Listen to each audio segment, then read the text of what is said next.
નમસ્કાર વિદ્યાર્થી મિત્રો, આજે આપણે ચેપ્ટર નંબર 12 જેનું નામ છે આપણે કે નવા વર્ષના સંકલ્પ.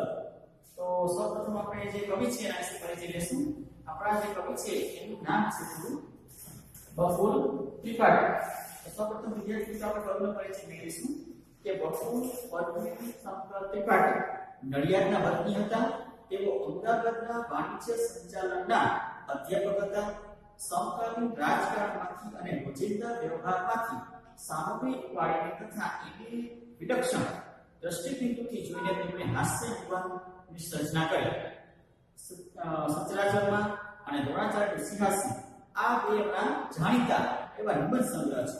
વર્તમાન પત્રોમાં આવતી રોજબરોજના બનાવોને સ્પષ્ટથી એમની હાસ્ય કટાક્ષાઓમાં લોકપ્રિય બની ગયા. તો આ થયો આપણા કવિનો પરિચય. હવે વિદ્યાર્થી મિત્રો, જે આપણા ચેપ્ટરનું નામ છે એ નવા વર્ષના સંકલ્પો. તો એમાં આપણા જે કવિ છે કે બકુલ ત્રિપાઠી એ શું સમજાવવા માંગે છે એ ભણશું. ટેક્સ્ટબુકમાં પેજ નંબર 6 ઉપર પેરેગ્રાફ નંબર 2 કે સંકલ્પ કરવો પણ પાડી ન શકવો અને એ માટે મને કે એક યા બીજા બહાના મળતા હતા. માનવ સ્વભાવની આ એક નબળાઈ છે. એ નબળાઈને કેન્દ્રમાં રાખીને લેખકે આ હાસ્ય નિબંધની સર્જના કરેલી છે. ક્યારેક ગણિત માંડીને, ક્યારેક ફિલસૂફી પીરડાવીને અને ક્યારેક તરંગ અને ટૂંકા ચગાવીને, તો ક્યારેક સંવાદની આતશબાજી ઉડાડીને લેખકે હાસ્ય જન્માવ્યું છે. સંકલ્પ ન કરવાનો સંકલ્પ પણ ટકતો નથી એમ કહીને કરેલા સંકલ્પો પડશે. એવા સ્વપ્નમાં રાજતા રહીને લેખકે આ પ્રશ્નને જે હળવો વળાંક આપ્યો છે તે નોંધપાત્ર છે. એટલે આ ચેપ્ટરમાં આપણે જે નવા વર્ષ જ્યારે આપણે શરૂ થાય છે, નવા વર્ષના વખતે આપણે જ્યારે અલગ અલગ પ્રકારના જે સંકલ્પો લોકો કરે છે અને સંકલ્પો કેવી રીતે પાડવા કે ન પાડવા એ બધી મુશ્કેલીઓ પડે છે, તો એના વિશે આપણે કવિ સમજાવવા માંગે છે. અને આ જે આપણે ચેપ્ટર છે એનો પ્રકાર કઈ આપણે સંખ્યા પ્રકાર તો એક હાસ્ય નિબંધ છે. ચાલો વિદ્યાર્થીઓ, આપણે પાઠ શરૂ કરશું કે નવા વર્ષના સંકલ્પ. આજથી આખું વર્ષ વહેલા ઉઠવું છે, હવેથી નિયમિત નોંધ રાખવી છે. આજ પછી કસરત ન કરી હોય તો તે દિવસે જમવું નથી, કદી ચા ન પીવી, હંમેશા 1.5 કલાકનું વાંચવું, 3 કલાકનું વાંચવું અને વાંચવું, રોજ ગીતાનો એક શ્લોક વાંચવું, પાયનો વ્યવસ્થિત હિસાબ. તો નવા વર્ષના દિવસે કવિએ નવા જે સંકલ્પો છે એ એક વખત વાંચી ગયા કે ભાઈ આપણે નવા વર્ષે આવા સંકલ્પો કરવા જોઈએ. આખા સમાજમાં જે દિવસે આ મંત્રનું મનોમન ઉચ્ચારણ શરૂ થઈ જાય ત્યારે સમજવું કે તે દિવસે 20નું વર્ષ છે. તો સમજાવે છે કે જ્યારે આપણે સમાજમાં જે દિવસે મંત્રનું મનોમન ઉચ્ચારણ થઈ જાય અને ત્યારે બધું થાય ત્યારે સમજી લેવું કે નવા વર્ષનો પ્રારંભ થઈ ગયો. જેમ શરદ પૂનમની ચાંદનીનું વાતાવરણ કવિઓને ગાંડા બનાવે છે, તેમ બેસતા વર્ષના દિવસની હવા પવન સામાન્ય જન્મોમાં મનમાં કંઈક નવો ચમકારો આપે છે. આપણને એકદમ બુદ્ધ, મહાવીર, વિવેકાનંદ અને નેપોલિયન થવાની હોશ થઈ આવે છે. જીવનના વર્ષો એક નિર્થક સરી જતા હોય ને એવું આપણે લાગ્યા કરે અને એકદમ કંઈક કરી નાખવું છે એવા માટે આપણે નવા સંકલ્પો કરીએ છીએ. પેજ નંબર 7 પર દિવાળીનો ઉત્સવ ઘણાને માટે વિવિધમાં પલટાઈ જાય છે. એની આંખમાં ચમક આવે છે અને કોઈ ધન્ય મળીને આત્મસુધારણા માટે સંકલ્પ કરી નાખે છે. કેવા સંકલ્પો કરે છે લોકો? આજથી રોજ આ કરવું, હવેથી કરી આ ન કરવું, એવા મનોમન વ્યક્તિઓ છે સંકલ્પો કરતા હોય છે. પણ સંકલ્પોની મજા એ જ છે કે એ કરતા જેટલી મજા આવે છે ને એટલી પાડતા આપતી નથી. દાખલા તરીકે મને એક બેસતા વર્ષે કોઈ સલાહ આપે કે મારે આત્મસુધારણા માટે કંઈક ઉચ્ચ સંકલ્પ કરવો જોઈએ. વહેલા ઉઠવાનું ઠરાવીને જો હું રોજ 7 ને બદલે 5 વાગે ઉઠી જાઉં તો વર્ષ મારે 72 કલાક અને 50 વર્ષ ઉઠવાનું બચે છે. ને 50 વર્ષની જિંદગીમાં 70 કલાક આપણા બચી જાય. એટલે રોજ ફક્ત 2 કલાક પહેલા ઉઠવાથી મારી જિંદગીમાં લગભગ 4 વર્ષ જેટલો મબલક વધારો થાય. તો કવિને પેલો વિચાર મગજમાં આવ્યો અને કોઈ કીધું કે આપણે એવો સંકલ્પ કરવો જોઈએ કે આપણે વહેલા ઉઠશું. તો કવિ આપણે સમજાવે છે કે જો રોજ વહેલા ઉઠવાનું કરું તો કેવળ 7 વાગે ઉઠું. પણ કવિ પૂછે કે 7 વાગે ઉઠે જો રોજ સવારે 5 વાગે ઉઠું તો શું થાય છે કે 72 કલાક વર્ષના અને 50 વર્ષ ઉઠવાનું બચે અને 50 વર્ષની મારી જિંદગીમાં 36,000 કલાક મારા બચી જાય. જો વહેલા ઉઠીએ તો આપણે આટલા કલાકો છે જિંદગી આપણી બચે છે. ફક્ત 2 જ કલાક વહેલા ઉઠવાથી મારી જિંદગીમાં લગભગ એમ કહી શકાય કે 4 વર્ષ જેટલો મબલક વધારો થઈ જાય છે. આ વિચારથી ગોરબાઈને મેં તો સંકલ્પ કરી હવે કોઈના વિચાર કરી અને ફરી એવો સંકલ્પ કરે છે કે ભાઈ વહેલા ઉઠી જાવ, બસ કોઈ દિવસ કરોડના 5 થી મોડા ઉઠવું નહીં. એવો લગભગ કે છે એ વિચાર કર્યો. રોજ સવારે આપણે 5 વાગે ઉઠી જવાનું. 50 વર્ષના દિવસે તો જાણે 5 વાગે ઉઠાય, પણ એક વર્ષના થાકને લીધે બીજી સવારે તો 7:30 જ થયો હતો. પછી 5 વર્ષ સુધી તો જાણે ઉપાડી જ કહેવાય, એટલે મોડા ઉઠવાનું કઈ વાંધો. છઠ્ઠા દિવસે 5 વાગે તો ઉઠવું હતું, પણ ઘણી વખતે બીજે દિવસે 5 વાગે ઉઠવાનું છે એ વિચારથી 5મી રાતે મને એટલી બધી ચિંતા થઈ ગઈ કે રાતના 2 સુધી મને નીંદ જ ના આવી, એટલે ઊંઘ ના આવી. વિચારમાં હું પડી ગયો. આથી છઠ્ઠની સવારે પણ 8 વાગે ઉઠવાનું થઈ, છતાં 7મે દિવસે તો સંકલ્પ તાજો કરીને એલાર્મ ગોઠવી નાખી. આપણે સવારે કેટલું ગોઠવું ત્યારે આપણે મોબાઈલમાં કે આમાં આરામ ગોઠવતા હોય છે. તો એટલે કે 7મે દિવસે તો આપણે વહેલા ઉઠી જાવ એવો નિશ્ચય કરી નાખ્યો. પણ બીજે દિવસે ખબર પડી કે 8 જ ઉઠ્યું અને ખોટો કાંટો મુકાઈ ગયો. જે આરામ મૂકવો જોઈએ એના બદલે કાંટો ખોટો મુકાઈ ગયો અને 5 ના બદલે 8 વાગે ઉઠ્યું. પછીના દિવસે એલાર્મ ગોઠવતા ધ્યાન રાખ તો વળી ઘડિયાળ છે સવારે જોયું તો બંધ પડી અને વહેલા ન ઉઠ્યું. કાર્તિકી પૂર્ણિમા સુધી ઘડિયાળનું સમારકામ ચાલુ. કાર્તિકી પૂર્ણિમા એટલે કે કાર્તિક મહિનાની જે પૂનમ હતી ત્યાં સુધી ઘડિયાળ છે એ મેં છે ને રિપેર કરી, એટલે રિપેર થઈ જાય તો આપણે સરસ રીતે વાપરી શકાય. ત્યારબાદ શું થયું કે એલાર્મ ગોઠવવાનું ચાલુ કર્યું. વધુ પડવાની રાતે ગોઠવ્યું, પણ ચાવી આપવાનું ભૂલી જવાથી રાતે 2:30 વાગે ઘડિયાળ બંધ થઈ. ઘડિયાળ પણ રિપેર કરી આવ્યું, ઘડિયાળ પણ રિપેર થઈ ગયું, પણ શું છે કે ચાવી આવે એટલે કેવું છે ચાવી મારવાનું ઘડિયાળ ભૂલી ગયું, એના કારણે ઘડિયાળ બંધ થઈ ગયું. એના કારણે વહેલો ઉઠી શક્યો. આમ અનેક મુશ્કેલીઓ વટાવતા રોજ 7મે 5 વાગે બરાબર એલાર્મ વાગ્યો. એટલે 5:30 ઉઠ્યો તો ખરો, પણ પછી વિચાર એવો આવ્યો કે ઉઠ્યા પછી 10 મિનિટ રહીને સુઈ જવામાં કઈ વાંધો નથી. એમ કરવાથી કોઈ સંકલ્પનો ભંગ પણ થતો નથી. 5 વાગે આરામ ઉઠ્યો તો 5 વાગે ઉઠી પડ્યો, પણ 5-10 મિનિટ આપણે સુઈ જાય એટલે નિયમ તોડ્યો નથી એવું માની શકાય. એવું લેખક કહે 5 વાગે ઉઠીને પાછા સુઈ જઈએ તો 5 વાગે ઉઠ્યા તો કહેવાય ને. થોડા દિવસ આ પ્રમાણે કરીએ પછી એકવાર સવારે 5 વાગે સીધા વિચાર આવી ગયો કે હેજી આ બધી ઉપર શું કામ કરું છું? 4 વર્ષ વધુ જીવવાને માટે કે મારા માટે 4 વર્ષ વધુ જીવી શકાય.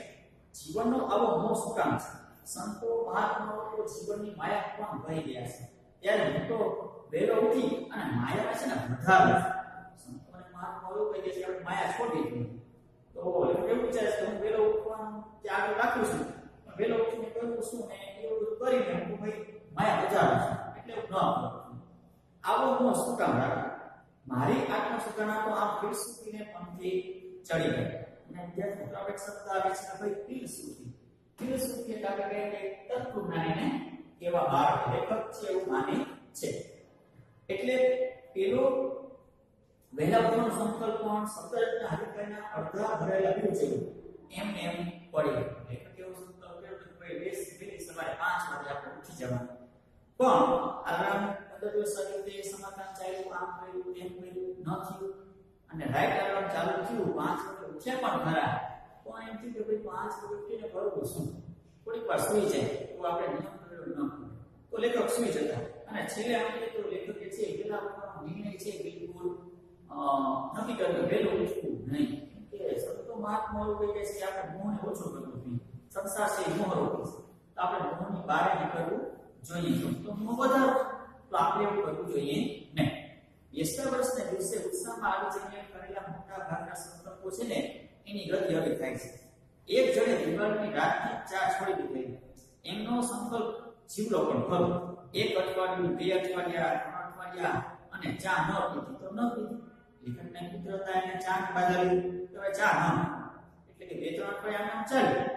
માતાનો પ્રેમ, પિતાની આજ્ઞા, ભગીની એને આપણે શબ્દ આવે છે મિત્રો ભગીની એટલે થશે કે બહેન, પત્નીની ધમકી, મિત્રોની મસ્કરી, ચાની જાહેર ખબરો કોઈ એમને ચડાવી શક્યું નહીં. ઘરના બધા સભ્યોએ એ લેખકને વારંવાર સમજાવ્યા કે ચા પીવી જોઈએ, પણ લેખક ન માન્યા. કોઈને આને તો સંકલ્પ કર્યો છે કે ચા પીવી નથી. એમના એ સંયમનો મહિમા દિશા ગાજી ઉઠ્યો. છેક સ્વર્ગમાં પણ એનો તરંગ પહોંચી ગયો અને ઇન્દ્રનું આસન પણ ડોલી ઉઠ્યું. પરંતુ થોડાક અઠવાડિયા પછી જ્યારે એ ભાઈ કોક માતૃની માયામાં લપટાયા ને એ વખતે એમને થોડા ઉપવાસ કરવા પડ્યા. અને ત્યારે એક ધન્ય ક્ષણે એમને જ્ઞાન થયું કે ચા પીવાથી ઉપવાસનો છે ને રાહત થાય છે. એટલે એમણે હળવેકથી રહીને ચા પીવાની શરૂ કરી દીધી. અને પછી 2-4 મહિને બાકી ગઈ તો ચા તો રહી જ ગઈ. હવે તો એ સાચા થઈ ગયા, પણ રોજના 7 પેલા ચા છે ને પી જાય છે. આમ એમની માંદગીને બહાને એમનો સંકલ્પ પણ સ્વર્ગમાં સીધાવી દીધો કે માંદગી થઈ અને એમ થયું કે ચા પીવી ગઈ, ચા પીવાનું શરૂ કરી, સાજા પણ થઈ ગયા, પણ એનો જે ચાનો સંકલ્પ હતો એ સ્વર્ગમાં સીધાવી દીધો. અને ફરી કદી એને પુનઃ જન્મ ન લીધો.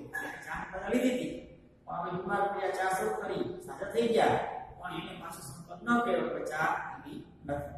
એક વખતે રોજના 7 પેલા એ લોકો ચા પીએ છે. ચા છોડવા જેવો કોઈ બીજો એક જો લોકપ્રિય સંકલ્પ છે તો સિગારેટ છોડવાનો છે. ઘણું ખરું પરસિક પત્નીઓના અને દુષ્ટ ડોક્ટરોના આગ્રહથી આ સંકલ્પ કરવો પડે કે ભાઈ કે બની છે પણ તમારા પત્ની ખૂબ જ જાય છે, ડોક્ટરોને આગ્રહ કરે કે તમારે સિગારેટ ન પીવા જોઈએ. તો આ એવો સંકલ્પ છે કે આપણે કરવું એવું લેખક માનતા. પણ અમર પટો તો ભાઈ લખવાની લાગે છે. સિગારેટના ધુમાડાની જેમ આવા સંકલ્પને પણ ભેરાઈ જતા વાર લાગતી નથી. ભેરાઈ જવું એટલે વિખાઈ જાય. કેટલાકને વળી દરેક કામમાં નિયમિત થઈ જવાની ધૂન લાગે છે. પણ એ કેટલા દિવસ જ્યાં સૂરજ જેવો સૂરજ પણ વર્ષમાં અમુક મહિના રોજ 20-20 સેકન્ડનો મોડો ઉગે છે અને પછી પાછો અમુક મહિના એસટી પાર્ટીમાં આવી જતી હોય એ રીતે પણ ચાલ્યો જાય છે. ત્યાં નિયમિત થવાની મહેરછા એટલે એક જાતની ઈચ્છા. એવી ઈચ્છા રાખનારા પણ આમાં માણસને પણ આ વળી લાગે. હા, કેટલાક મહાપુરુષો નિયમિત બની શક્યા છે ખરા, પણ લોકો નિયમિત છે એટલે મહાપુરુષ નથી થયા, પણ મહાપુરુષ છે એટલે નિયમિત થઈ શક્યા છે એવું લેખક કહેવા માંગે છે. એક સંબંધીએ નવા વર્ષના દિવસે ક્રોધને જીતવાનો સંકલ્પ કર્યો. ક્રોધને જીતવું એટલે એમ કેવો કે આપણે ગુસ્સો આવ્યો, ગુસ્સો કરવો નહીં. તો એમ કહેશે કે ક્રોધને જીતવાનો સંકલ્પ. આમ તો એ વાતમાં ચીડાઈ જાય અને પાન કરતા પીડા એવા સ્વભાવના એટલે વ્યક્તિ છે બહુ ગરમ સ્વભાવના તને પૂછે થઈ જાય. પણ 20 વર્ષના દિવસે સવારે તો આ સંકલ્પના સંતોષમાં મલકાતા મુખે એમણે પોતાની પત્નીને બૂમ પાડી એને બોલાવે છે અને શું કહે છે, અરે સાંભળે છે કે? એટલે એની પત્ની કહે છે શું છે? અંદરથી સિંપતિએ જાવ. એટલે એના પતિ કહે છે હવે અહીં આપો ખરી. એટલે એની પત્ની કહે છે કે પણ છે શું? લ્યો ખબર તો શું કામ છે? જો એમને સ્મિતથી શોધતા મુખે કહ્યું એટલે હસતા ચહેરે પોતે કહે છે ગઈકાલથી મેં નક્કી કર્યું છે કે કદી કોઈના શબ્દોથી પકડાવું નહીં. હોય દુનિયા છે કહીને હસી નાખ્યા. એટલે પછી કે ઠીક. પત્નીએ પાછા પડતા કહી તને મારો સંકલ્પ ન ગમ્યો? કોઈ ન્યા સંકલ્પ કર્યો તને ન ગમ્યો?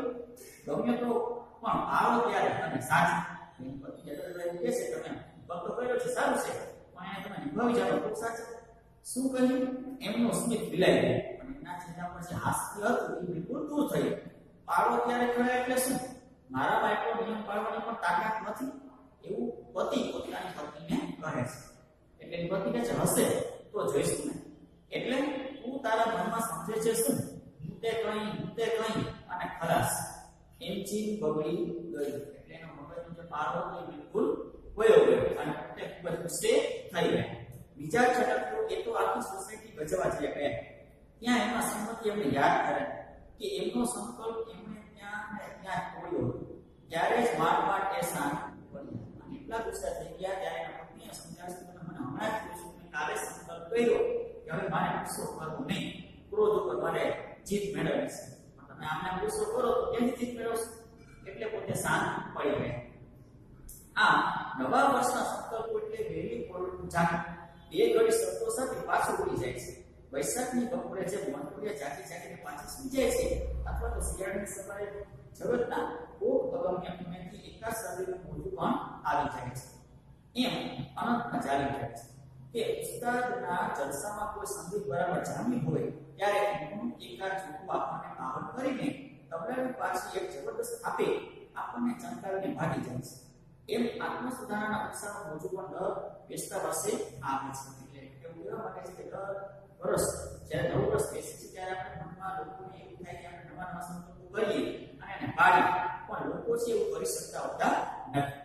વર્ષની શરૂઆતમાં એટલે કેટલા ગીતા ભક્તો બીજા 11 મહિના નથી હોતા. બેસતા વર્ષે બીજા અઠવાડિયે છે એટલા સંયમજનો એટલે કે લોકો બાકીના વર્ષમાં ક્યારેય જણાતા નથી. ત્યાર પછી ચલો પેરેગ્રાફ છે. એટલા મારા આવેલા સંકલ્પોનો વિચાર કરતા ક્યારેક નિરાશાની પળમાં મને છવાઈ જાય છે. એટલે કે લેખક કહેતા કે મેં જ્યારે સંકલ્પ કર્યો પાડી ન શક્યો, પણ મને એમ થાય કે હું તો ન પાડી શક્યો. તમે જોયું કે બીજા લોકો સંકલ્પો કરે છે પણ એ લોકો પાડી શકતા નથી. કે હવે તો બધી બેસતા વર્ષે સંકલ્પો કરવા જ નહીં. લેખકે મનમાં એવું નક્કી કરી નાખ્યું કે હવે તો છે ને નવું વર્ષ આવે પણ આપણે કોઈ સંકલ્પ ન કરો. પણ દુઃખ એ છે કે મારો આ સંકલ્પ પણ ટકતો નથી. ફરીથી નવું બેસતું વર્ષ આવે ને અને હું સપનામાં પડી જાઉં અને ઉત્સાહથી નવા સંકલ્પો હું કરી નાખું છું. ક્યારેક શહેર સુધરતો લાગુ છું અને ક્યારેક નાગલોકમાં જઈને પૃથ્વી પરની દિવ્યતાને ભૂલી જનાર રાજકુમારની જેમ અન્ય પ્રવૃત્તિની ધમાલમાં પેલા સંકલ્પો વિસરી જાઉં છું. અચાનક જ ઝડપીને હું જાગું છું. ફરીથી ગર્વ નિશ્ચય બની જાઉં છું. પણ તે પુનઃ સંકલ્પને વિસરવા માટે જ કાનમાં પેલો હુમારુલા શબ્દ આવે છે કે હુમારુલા એટલે કે ફ્રાન્સના જગના પ્રખ્યાત સર્જક અને ચિંતક હતા. એટલે કે ઉદાહરણ આપે છે કે જે હુમારુલા છે એવું કહેતા કે સપનું તો જીવનના ધનુષની પણસ જેવા હોય છે ભાઈ. એ પણસ ખેંચાઈ હશે જ્યારે ધનુષ હાથમાં લઈ છે જેમાં જે આપણો અમૃતના પેલીના ભાગ જેને ખેંચીએ છીએ એને આપણે પણસ કહેવામાં આવે. તો સંકલ્પો છે કેવા છે? પણસ જેવા છે. એ પણસ ખેંચાઈ હશે તો ક્યારેક પણ કાર્યમુક્તિ નિશાન પર ભણી ઉઠશે અને મારા બધા સંકલ્પોના રોપા ફૂલ પાલી મહેકી ઉઠ્યા હશે. એવા દિવસની કલ્પનામાં હું નહીં પાડેલા સંકલ્પોની વ્યગ્રતા વિસરી જાઉં છું. એટલે જ્યારે પાઠવો છે એવું કહે છે કે નવા નવા સંકલ્પો આપણે કરીએ છીએ નવા વર્ષે, પણ એ નવા સંકલ્પોને પાડી શકતા નથી. એટલે કપિલ કેવો છે કે જીવનમાં કોઈ સંકલ્પો કરીએ તો આપણે સંકલ્પો પાડવા જોઈએ એવી આપણામાં આત્મસુધારણા એવી આપણામાં હિંમત રાખવી જોઈએ.